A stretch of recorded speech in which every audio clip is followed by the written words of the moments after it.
Selamat pagi. Baiklah, saya akan menceritakan kronologi secara singkat atas peristiwa yang saya alami.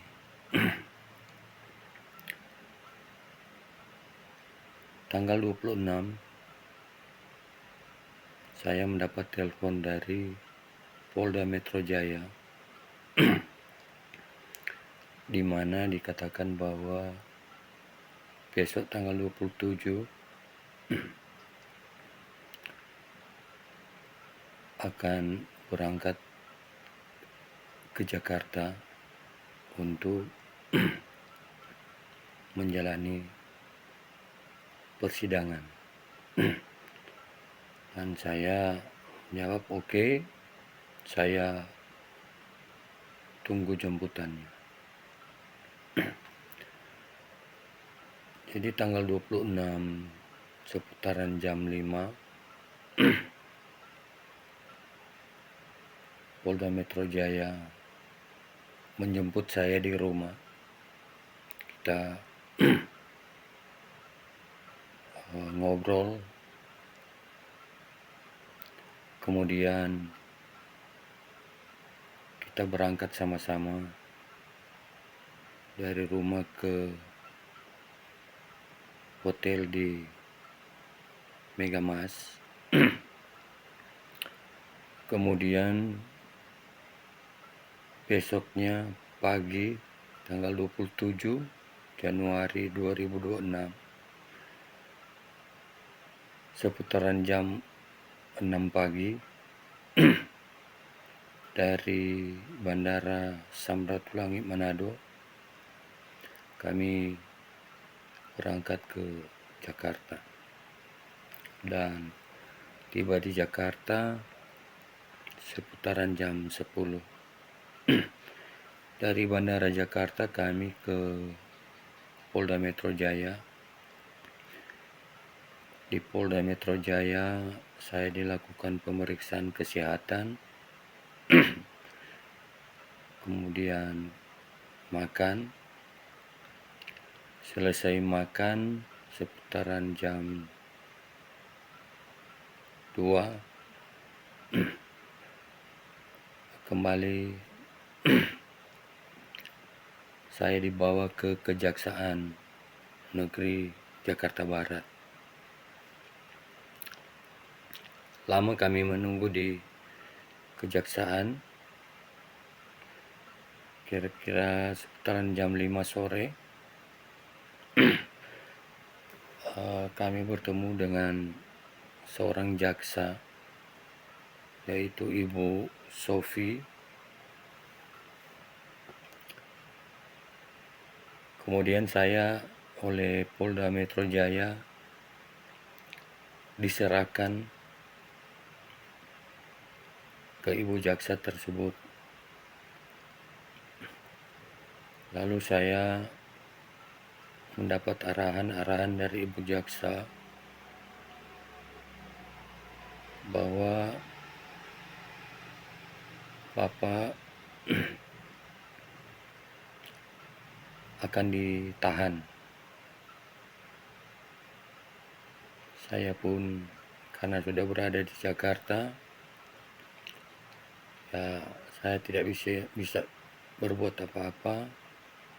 Saya hanya siap menerima aja. Tak lama kemudian saya langsung dimasukkan ke ruang tahanan kejaksaan dengan beberapa orang tahanan lainnya.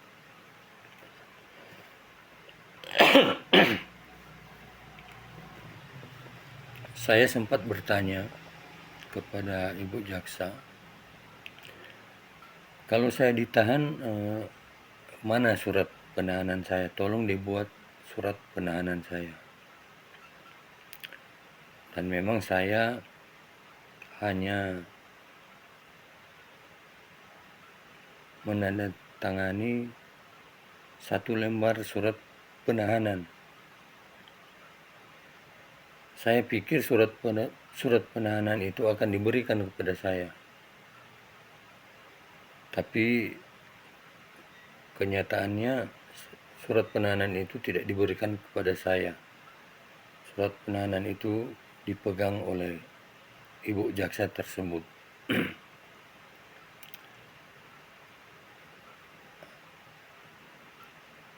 1 jam saya di tahanan kejaksaan, kemudian saya dibawa dengan mobil tahanan yang setelah tiba di suatu tempat,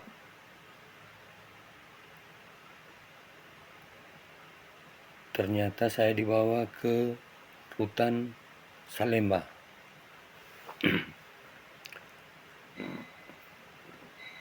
Di rutan Salemba kami langsung masuk ke ruang pemeriksaan. Saya dan 7 orang tahanan lainnya dimasukkan ke ruang pemeriksaan. Kemudian ada barang-barang saya yang ditahan oleh pihak rutan berupa KTP, SIM mobil, SIM motor, STNK,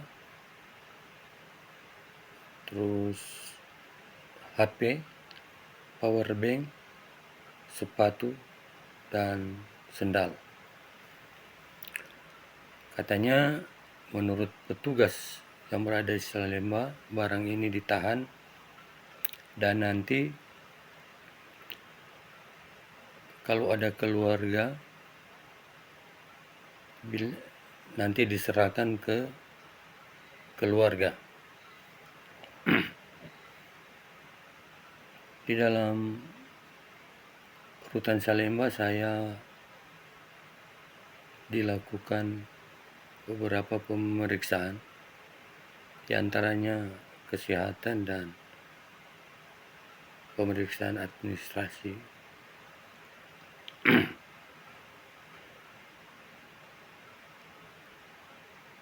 Kemudian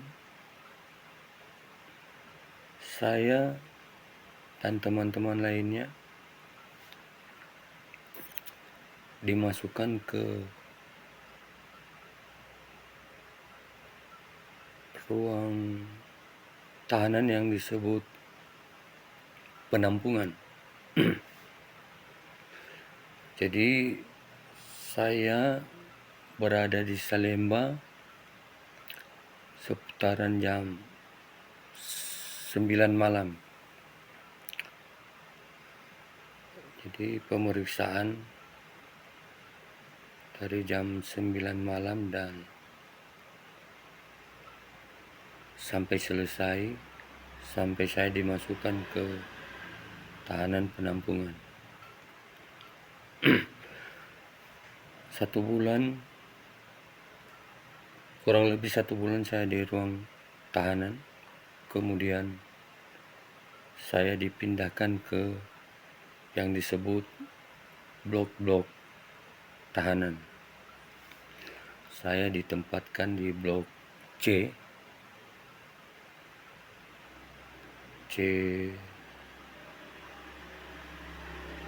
2. Saya ditempatkan di blok C nomor 2. Setelah saya di blok, saya mencoba menghubungi keluarga saya yang ada di Jakarta, dan saya bisa menghubungi saudara saya, anak saya yang ada di Jakarta, dan saudara perempuan yang ada di Jakarta. Mereka datang berkunjung ke rutan. Saya sempat bertemu, ngobrol, dan ketika mereka pulang saya meminta mereka untuk mengambil barang-barang saya. Sementara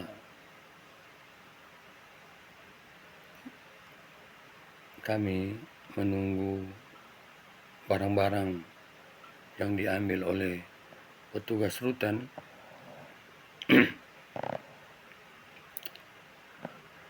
kira-kira setengah jam kami menunggu, tapi barang-barang tersebut tidak kunjung datang. Dan alasan dari petugas rutan bahwa barang-barang saya masih dicari. Dan saya sempat dipertanyakan bahwa mana surat penahanan barang-barang, dan saya jelaskan bahwa waktu saya masuk itu,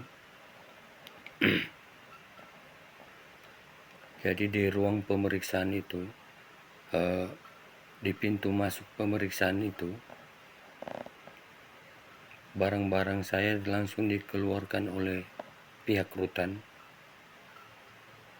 dan saya dibentak supaya segera masuk ke ruangan yang berikutnya. Dan saya juga tidak tahu bahwa barang-barang itu ditahan harus ada surat. Jadi saya tidak sempat meminta surat penahanan barang, karena yang saya tahu barang saya yang diambil itu pasti aman. Dan jikalau memang kalau pakai surat, harusnya setelah mereka mengambil barang saya, mereka harus membuat surat, istilahnya surat penyitaan. Karena aturan di dalam lembaga, mereka yang lebih tahu dari saya.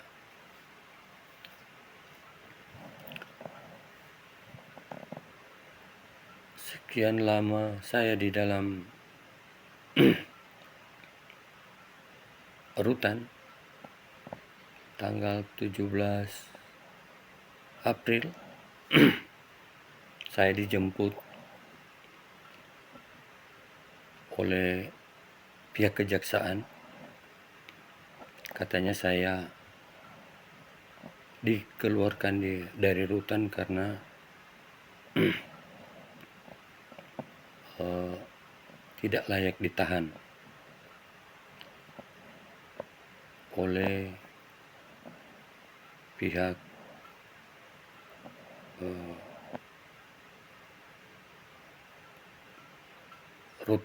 pihak pengadilan. Jadi saya langsung bergegas, saya siapkan barang-barang saya, pakaian, dan sebelum saya keluar saya meminta barang-barang yang ditahan oleh petugas. Petugas sempat mencari barang-barang saya, kira-kira mungkin sejam. Tapi sepertinya barang-barang saya tidak ditemukan, dan terjadi perdebatan. Saya meminta kalau saya keluar dari rutan, berarti barang-barang saya harus ada. Tapi karena rutan tidak bisa, pegawai rutan tidak bisa memberikan barang saya, dan oleh kejaksaan saya harus segera dikeluarkan, maka terjadi kesepakatan secara lisan antara pegawai rutan dan pihak kejaksaan yang menjemput saya, bahwa barang saya akan dicari dan nanti pihak kejaksaan yang akan mengambilnya. Atas kesepakatan itu, saya siap dibawa oleh kejaksaan. Dari rutan saya menuju dibawa ke Kejaksaan Jakarta Barat, dan sampai di kejaksaan saya juga bertanya kepada ibu jaksa yang menangani saya, Pak. Ibu jaksa yang bernama Sofi, bahwa barang-barang saya tidak ada yang ditahan di rutan. Saya harus mendapatkan kembali barang-barang saya yang ditahan, dan oleh ibu jaksa Sofi mengatakan bahwa mereka akan mengambil barang-barang saya yang ada di rutan.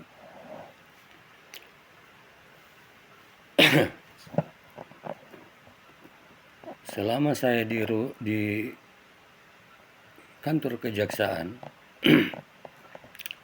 ada keanehan-keanehan yang saya alami. Saya berhadapan dengan seorang pegawai kejaksaan yang berpangkat 2 bunga, dan Ibu Sofi sendiri. Mereka mengarahkan bahwa katanya nanti kalau di persidangan nanti saya tidak usah melawan. Saya iya-iya saja dan mengaku bersalah. Dalam hati saya, kenapa saya diarahkan seperti ini?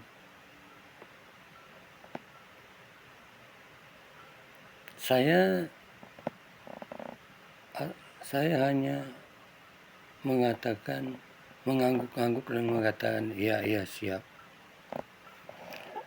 karena saya hanya sendiri. Jadi untuk supaya aman dan terkendali, saya mengikuti arahan mereka. Kemudian datang lagi seorang yang berpakaian preman, seorang ibu, badan besar, berpakaian preman, dan sempat mengatakan kepada saya bahwa Bapak jangan macam-macam ya. Saya pun hanya mengangguk-angguk dan mengatakan siap. Kemudian dalam pertemuan itu pihak kejaksaan mengatakan bahwa nanti Bapak diberi tempat kos dan diberi uang makan. Jadi saya sepertinya juga masih ditahan oleh pihak kejaksaan. Tapi dalam hati saya,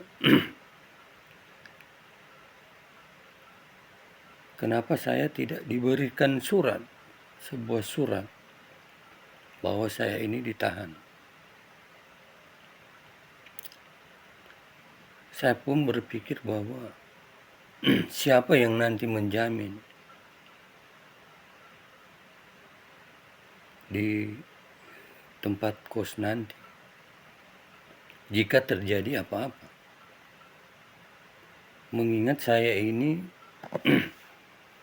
diperkarakan oleh seorang pengusaha yang sangat kaya raya,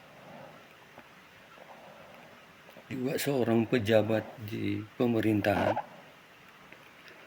sebagai anggota Badan Ekonomi Nasional,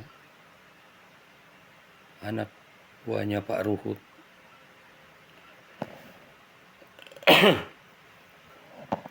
Yang saya dilaporkan karena di dalam media sosial saya memposting bahwa Bapak Haryanto Adikosomi ini pemilik PT Wenang Permai Sentosa dan pemilik PT AKR adalah mafia tanah di Sulu. Dan akibat postingan itu saya dilaporkan di Polda Metro Jaya. Saya tentunya merasa was-was karena di tempat kos itu menurut saya sangat membahayakan untuk diri saya. Di samping saya tidak ada surat penahanan, saya juga tidak menguasai tempat itu. Jadi saya hanya tinggal 2 malam di situ karena ada perasaan yang tidak tenang, sehingga saya mencoba mencari teman dan saudara-saudara saya yang ada di Jakarta. Lalu saya coba mendatangi mereka. Kebetulan ada anak saya juga di Jakarta. Saya mencoba bertemu dengan mereka dan syukur saya bisa bertemu dengan mereka, dan saya memilih tinggal berpindah-pindah karena untuk tinggal di suatu tempat menurut pemikiran saya sangat berbahaya. Jadi saya diharuskan datang ke kantor kejaksaan setiap hari Senin untuk wajib lapor, tanda tangan, dan mengambil uang makan. Uang makan sebesar Rp400.000. Setiap kali saya datang, saya selalu diarahkan oleh para jaksa yang menangani kasus saya untuk saya tidak usah membuat perlawanan di persidangan supaya hukumnya tidak berat. Saya iya saja, saya mengakui kesalahan dan meminta maaf. Tapi ini sangat berlawanan dengan hati nurani saya karena saya anggap saya tidak bersalah. Karena ini adalah perjuangan saya untuk mencari kebenaran dan keadilan.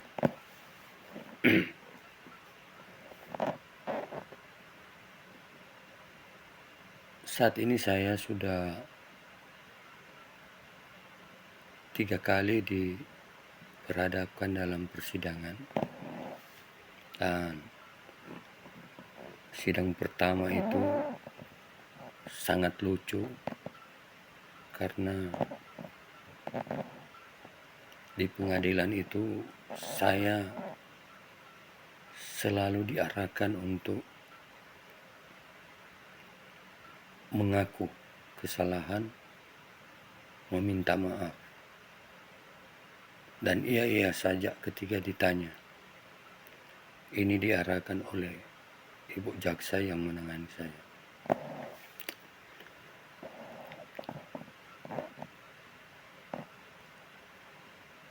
Saya waktu di rutan, saya teringat bahwa saya sudah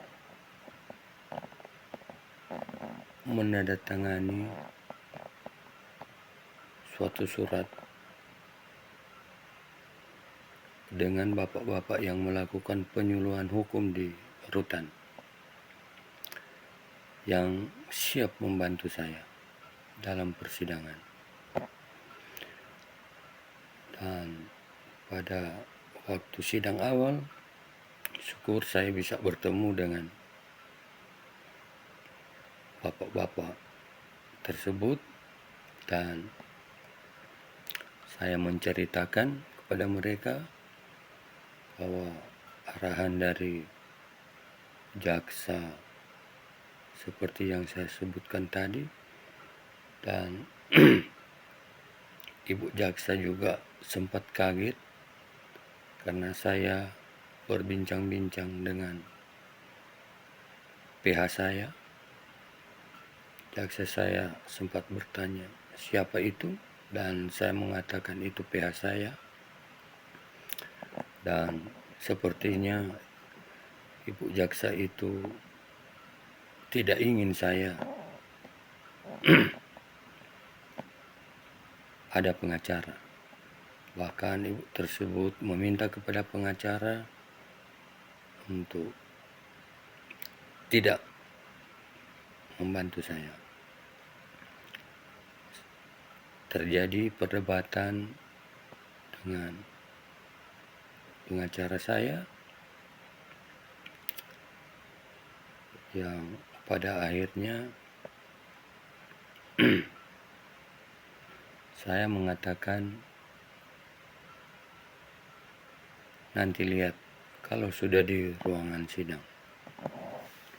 Jadi setiap kali saya diarahkan oleh ibu jaksa, saya mengatakan siap-siap supaya situasi aman dan terkendali, tidak terjadi perdebatan. Berapa lama saya langsung masuk di ruang sidang berhadapan dengan yang mulia, hakim yang mulia, sama-sama jaksa dan PH saya. Kemudian ibu jaksa membacakan surat dakwaan saya. Kemudian yang mulia hakim menanyakan kepada saya apakah saya mau melakukan perlawanan, dan saya pun menjawab dengan tegas bahwa saya melakukan perlawanan. Hakim bertanya kepada PH saya juga mengatakan siap melakukan perlawanan. Ada keganjalan, saya lihat ada perubahan di muka ibu jaksa yang menangani perkara saya.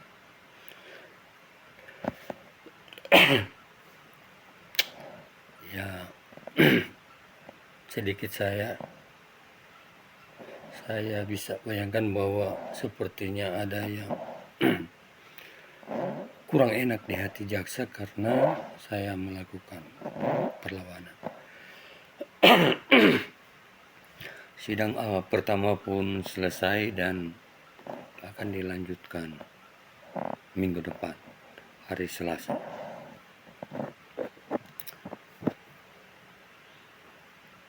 Pada sidang kedua pun di ruang pengadilan,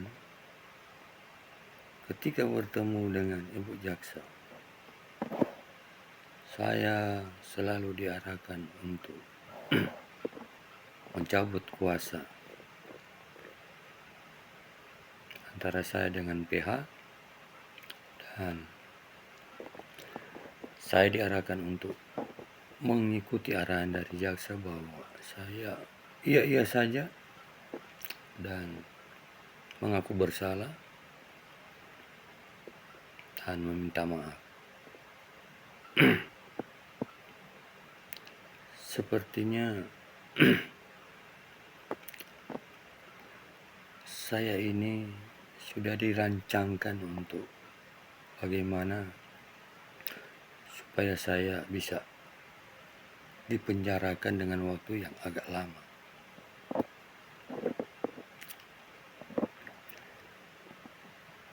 Saya berpikir bahwa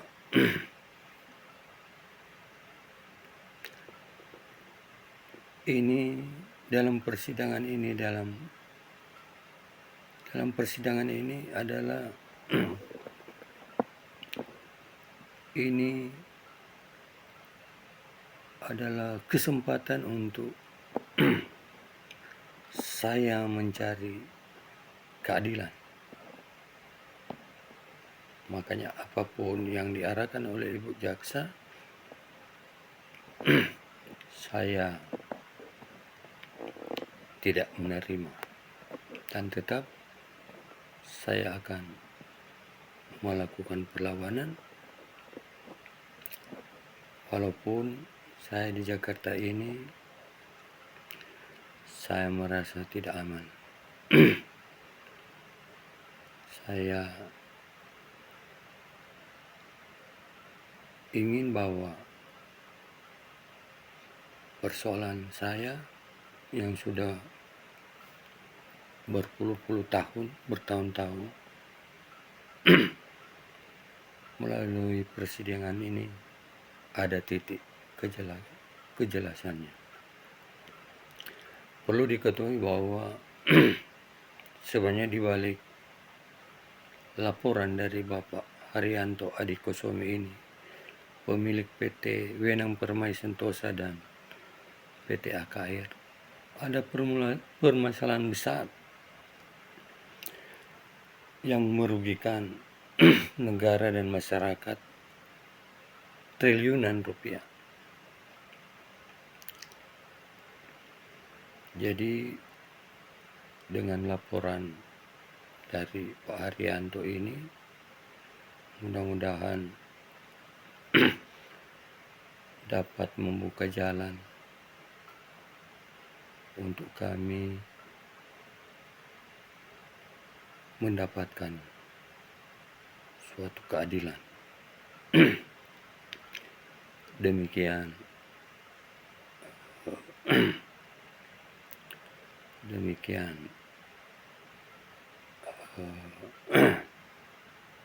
pernyataan ini. Semoga Tuhan menuntun persidangan nanti dan saya mendapatkan dukungan dari orang-orang yang selalu menginginkan suatu kebenaran dan keadilan itu nyata dan ada di negara kita. Kebenaran dan keadilan itu dapat dinyatakan oleh hakim yang dipermuliakan, yang adalah wakil Allah di dunia, sang pemberi keadilan.